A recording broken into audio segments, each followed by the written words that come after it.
You know what? Let's just get right into it, you guys. What's up, you guys, and welcome back to So by Gigi 101. Today is Wednesday, which could only mean one thing. It's time for a recap, review, whatever, of Pretty Little Lies, The Perfectionist. Tonight's episode piggybacked right off of last week's episode, and once again, this was an episode where it was kind of like everything happened like this, but it didn't feel like it.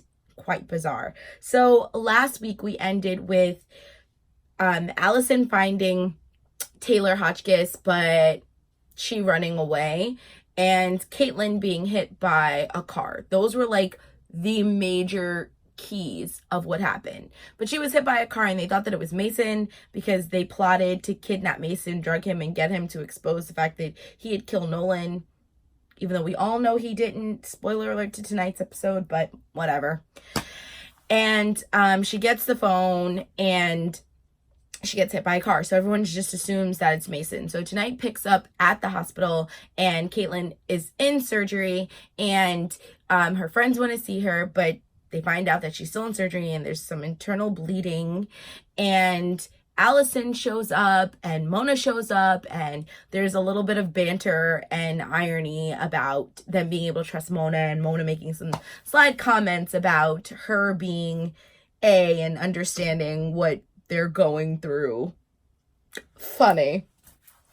And they see police, so they decide, you know what, we're gonna just do the right thing. We're gonna go to the police and we're gonna tell them what we think about Nolan or whatever. So they walk up to the police, and of course, Allison, what I was really proud about was that Allison wasn't going to stop them, and neither did Mona, because I really thought that Allison and Mona were going to be like, no, don't say anything until you have concrete evidence, but they didn't do that, which really does show the maturity of Mona and Allison.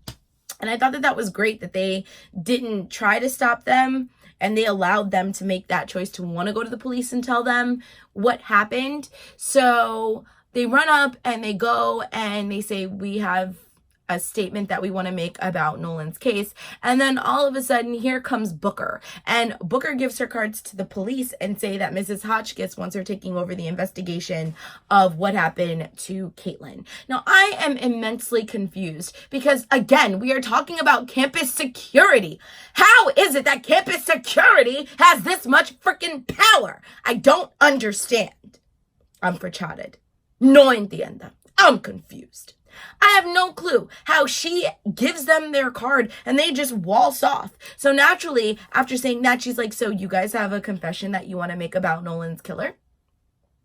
And at that point, they're like, absolutely not, because they don't want to talk to her. And I think if Booker was way more approachable and hasn't done the sleazy, typical bad cop things, then they would be more inclined to share the information that they have and the hunches or theories that they have. But they're not inclined to do that because she hasn't set an environment to make them feel comfortable to do that.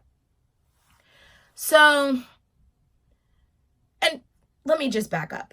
I understand why. Because, you know, she has them on tape leaving Hagedorn Hall, and then less than 5 seconds later, Nolan gets pushed off the building. So I understand how sinister that could look, but girl, you gotta learn how to play the game. Fake it till you make it, honey. Get friendly with them. You will always catch more bees with pollen than you will non-pollen. I wanted to stay away from the bee and honey reference because the bees make the honey, and that reference really just doesn't make any sense to me. But that ain't never been none of my business. Anyway, so that part happens. So let's speed through the episode. So they decide that they want to go and find the phone that fell into the sewer because when Caitlin got hit by the car, Dylan told Ava that he saw the phone fall into the sewer. So they made a plan to go do that. But Ava has the fashion show, and the woman from Vogue is going to be there. So Dylan decided that he was going to do that. But by the time he left and went there were cops already there. So no one could go there because, you know, obviously it's a crime scene. So he tells Ava, and they decide to reconvene and do it right before her fashion show. So that's pretty much them for that part. As far as Mona and Allison is concerned, Allison is the supervisor or guided professor or whatever for this fashion show. And she doesn't want to do it because she really wants to check up on Taylor. I was supposed to call her Ava. on Taylor and everything that's going on there, but Mona volunteers to go to the trailer and try to figure some stuff out. Mona just sits there and she comes up with this revelation about how lonely Taylor really was and how lonely that trailer or Parker, whatever, SUV, RV, there we go. Whoa, talk it out, girl. How that RV felt. And then she calls Allison and they kind of reminisce on being the runaway dead girl that's still really alive, you know, the sunken place, we'll call it that. And she decides just to stick around. And of course, the minute she gets into the camper, she gets a message from Bad Bishop. That's his name, right? Her opponent that she plays chess with.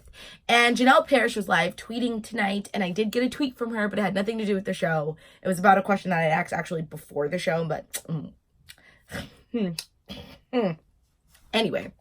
So I definitely tweeted her and I was like, please tell me that you know homeboy is not good, because I just feel like Mona is slipping so far. I feel like Mona in Pretty Little Liars would have been all up on it and she would have already figured all this stuff out. And I just kind of feel like they kind of have her lagging a little bit, I guess maybe because she was way too smart in Pretty Little Liars, and for this series they kind of want to tone everything down and have less plot holes by Mona not figuring everything out. I don't know, but I just know, like, I need Mona to come back. I need Mona back. Like, I'm feeling her and Allison's friendship, but I need Mona to come back. So she asks him where he had been, or she, we don't know who Bad Bishop is. And I don't think he gave her a direct response. I don't remember, but I know you guys will let me know in the comments down below if he did, because you guys rock. Anyway, so she stays there and she gets a drink of water, which I thought wasn't a very smart idea, because like you're in a runaway girl's camper and it's in the middle of the woods. And I mean, if I were on the run, I would definitely taint everything so that way I know what's going on. But she gets this cup of water, she puts it down on the table, and all of a sudden those ripples appear, just like, you know, in that one scene of Jurassic Park. That's what I thought of. And so, of course, Mona starts looking around because she realizes something's wrong. She feels the table, the top of the table, then she feels it. And I guess she was feeling the vibrations of the internet. I'm not really sure. And then let's talk about the fact that she's in a camper in the middle of the woods. So where she got internet from, I'm not really sure of. But that ain't never been none of my business. Anyway, she finds like her secret computer and all the access to Beacon Heights. And it's from there that it shows that Mona was off the grid of Beacon Heights, obviously, because Taylor Hotchkiss was off the grid of Beacon Heights. And then it shows that Mason was in Beacon Heights. Now, initially, I thought that maybe the way they were able to monitor who was on campus and who wasn't was through their cell phones. But now I'm not 100% sure if that's how they're doing it or not. So Mona does Mona, and she's like going through the computer and she's finding out all the information, and she realizes that Taylor does have a tracker on everybody else, which is apparently what Beacon Heights doesn't have on campus, or maybe Mona just doesn't have access to it. And she searches her name and she searches Nolan's name, but we'll get back to that in a second. So back on the ranch, Dylan's trying to go into the sewer, but the police are like blocking it up because it's an investigation scene, obviously. And then Ava is with Allison trying to get everything ready for the fashion show, and there's this one guy who I guess is like the set manager, Zach, and he does not like Ava. And we all kind of, maybe we all didn't realize this, but I had a feeling of why he didn't like her. Like, I had a feeling, I had some speculations, but basically it turns out that he didn't like her because her father had stolen money from his father, and he, like, everything, his college tuition, everything. So he was being real like shady towards Ava. Very indirect, passive aggressive pettiness. You guys know I don't mess with that, but that's what he was doing. To each their own. And Ava really couldn't figure out why at all. And so Ava just kind of ignores it or whatever, and she's going through the pictures for the fashion show, and one of the pictures is of a grave, and that's when Allison realizes Taylor's in the grave. So she goes to get Taylor, and she sees her, she goes, Taylor, and Taylor's like, you really do think like me. So Allison basically told her that it's smarter for her to come back, because as long as she's hidden, she's not safe, because there's nobody to see her. And if something were to happen to her, no one would know, because everyone thinks that she's dead. But the minute that she comes back, all eyes are on her, and anyone who does try to harm her sticks out like a sore thumb, basically. So she decides to go back, and they go back to Allison's apartment, which is Taylor's original apartment. Allison had called Mrs. Hotchkiss, and Mrs. Hotchkiss is like, I don't do surprises. And then she gives her a cup of liquor, which she took very quickly, but was like, I still don't do surprises. Can you just tell me? And then Taylor walks down the steps. Allison looks over. Mrs. Hotchkiss turns around, and boom, there was Taylor. She drops her glass. Scene. Everyone's mortified. Everybody's happy. So Allison texts Mona, the package has been delivered. You are free to go. And then she leaves her phone on the table because she has to run out to do the fashion show for Ava, right? So, Mona, while searches Mason, like I said earlier. And I said that Mason was back in town. So I don't know if it was saying that from the phone or not, but she sent it to a group text message, because apparently now Mona is in a group text message with the whole Babysitters Club, because I don't even understand when they exchanged numbers or anything, seeing as how they all really just met Mona, or maybe Mona just created it. I don't really know. I mean, they know Mona because she's advisor and stuff, but they don't know Mona like we know Mona, or Allie knows Mona. You know what I mean? Okay. So that happens, and they don't show anyone looking at Allison's phone, but I think it is going to look sus in the next week's episode if they do happen to look at her phone, because obviously it's going to piggyback off of what happened tonight. So Allison rushes back to the fashion show. Obviously, Ava isn't there because Ava and Dylan had left, and they went into the underground. And while they were hovering over the sewer pipe with the grate on it, a big pig balloon flew and stopped directly in front of them. I don't know what kind of helium they use to do that, but like, I need to borrow that helium, but you know, that ain't never been none of my business. So of course, naturally, pig, I'm thinking Hannah.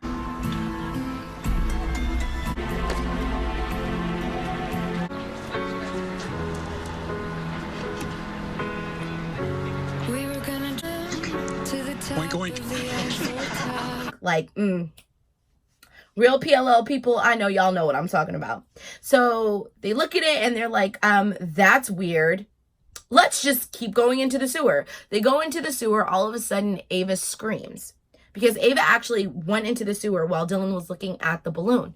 Ava goes into the sewer. Dylan goes in after her, and he's looking around. His flashlight happens to die, because nobody was using the flashlight on their cell phone, which would have been way more plausible. He's using an actual flashlight, but you know, that's cool. He hears Ava scream. He starts running towards her. Ava appears like towards the sound. Ava appears and covers his mouth and goes, shh, we're not the only ones here. All of a sudden, this shadowy pig figure appears. They go running out of the tunnel. And who are they met? Who are they met by? Booker. Booker had already found the phone and wanted to know why they were looking for the phone. So they finally said, we think that Mason did it. And she was like, well, we already went through his phone and we know that he didn't, because he was at a party and there was pictures and there was proof. And that's what a real alibi looks like, in case you didn't know. Now, meanwhile, while all of this is happening, Caitlin is awake and thriving, and we meet Caitlin's mom, or at least one of them. And she's being really passive towards her mother, and her mother's not really understanding why. And then she's like, I know what you did. Like, WTF, mother? What are you doing? And so the mom basically was just like, I need you to not tell, because, you know, I'm running for governor, which was the shocker of the century for Caitlin. And she was like, I've kept secrets from the people that I love, and I know how much it could hurt them. Family comes first. That's what you always said. And her mom just couldn't say anything. And the mother never asked how she found out. I feel like there were a lot of questions that were not answered within that scene that I guess we just kind of assumed that maybe we had. Like, if I had found out that any one of my parents had cheated on each other, I would have like a lot of questions. Like, why? And when did it begin? And I mean, she did say that her and her other mother were going through some issues when it happened. But like, how long did it go on for? Why did you do it? Why did you allow it to go on for so long? Like, I would have a list of questions, but I'm an inquisitive person. Think we all know that by now. Yes. So that happened. And then her mother asked her to keep her secret. And Caitlyn said, fine, I'll keep your secret. Caitlyn can only vouch for herself. This new ABXYZ person, Caitlyn cannot vouch for. And that person still knows their secret. So does Booker. And so does Mrs. Hotchkiss, which she failed to tell her mother. So we'll see how that one plays out. So there was that. And then her mother leaves, and then her creepy boyfriend Jeremy comes in, and she tells Jeremy that even though Nolan is dead, there is somebody who knows all their secrets and is stalking them and doing the same thing that Nolan did, and his name is Mason. So she starts telling him the whole entire story, but we don't really hear exactly what she says. Like, the scene fades off with her telling him that she'd known Mason since like the 2nd grade or something. So we don't know if Caitlyn actually told Jeremy of what she did and the plot and all this other stuff. We still haven't addressed where the camera is in the cabin or anything like that, because we all know that's quite incriminating for all 3 of them. Yeah. Actually, it's incriminating, but it's also not, because Mason pops up in the middle of the night to talk to Caitlyn and scares the bejesus out of Caitlyn. But like, we all knew it was Mason. None of us are that dumb. And so he's like, I just came here to say that I'm sorry and that I didn't mean to do that. And I've always wanted to be Nolan, but now living Nolan's life, that's not what I want. And when I found out that you got hit by a car, I realized how wrong everything was. So then she confronts him about, you know, he swears he didn't kill Nolan, and he says that Nolan told him as an insurance policy, because they always said if something should ever happen to him, these are the list of people I have things on, and these are possible suspects, basically. So then Caitlyn's like, fine, whatever, but I want the box with all of our secrets. And he's like, what box? And she's like, the box from the greenhouse with all of our secrets. And Mason's like, I guess he had 2 insurance policies, because homie don't know nothing about a box. And that scene ends. And then ultimately the whole entire scene ends with Ava and Dylan being back at the fashion show, and she does everybody walk through, all the models walk through, and then she's rough. Ava was rough. I still don't understand how Dylan wasn't as rough, but Ava was rough. And she smelled like sewer, and she had this idea after looking in the mirror just to make herself really, really dirty. And then she walked out, and everybody's clapping, and then she walks out, and people are like, merp, like, schmerp, what just happened? And then she goes into this speech, because we all know Ava's just been having revelation after revelation, and she said that, you know, we try so hard to be perfect, and we try so hard to look clean and spick and span outside. But in reality, we're not. We're not as pure as we wish we were. We're not as perfect as we strive to be. But it's okay, because all of our imperfections and all the things that make us dirty and imperfect are what produces beautiful things. And that is the concept behind my line. And everybody looked at her mad loss, but the woman from Vogue clapped. And obviously, that was like a really good sign. And then everybody else started to clap. And then she finally approaches Zach and asks, yo, WTF, what is your problem with me? I don't even know you, homie. And that's when Zach reveals that her father had taken money from him, their family's whole life savings, as well as his college fund. So I think that was a very humbling moment for Ava in that moment. And then the show is over, and it goes into the previews for next week. Now, next week looks real juicy, you guys. I mean, real juicy. Because next week, Mona brings up in front of the Babysitters Club to Allison, saying, remember that time that I was like stuck in the dollhouse? And Ava just leans over and goes, you know what? We need to Google them. And it appears that Caitlyn is out of the hospital, and I don't know. I don't know what is going on. But, oh, I did want to say, when Ava walked out in the fashion show, she was wearing an all-black dress, and she had dirt all over her. And I was like, oh, it's an ode to the original PLL promos. That was kind of cool. I don't know. I just feel like these last 2 episodes have been way too close to PLL and really distracting from the greatness of what is The Perfectionist. Because I think we were all on the fence about this show. It's like, oh, this is just going to be a horrible sequel. Because when has a movie sequel ever been that great? Lies. We can all say that all the Avenger movies are pretty freaking awesome, but you know. But let alone a TV series spinoff. Like, TV series spinoffs never work. Think about it. There was Bewitched, and then the spinoff Tabitha. That was one season with Lisa Hartman Black. I'm sure none of y'all know what I'm talking about, but you can Google it. Then there was the Mary Tyler Moore Show, and the spinoff that was Rhoda. And Rhoda did fairly well, but not as well. In fact, then there was Cheers with the spinoff of Frasier. Oh, that went really well.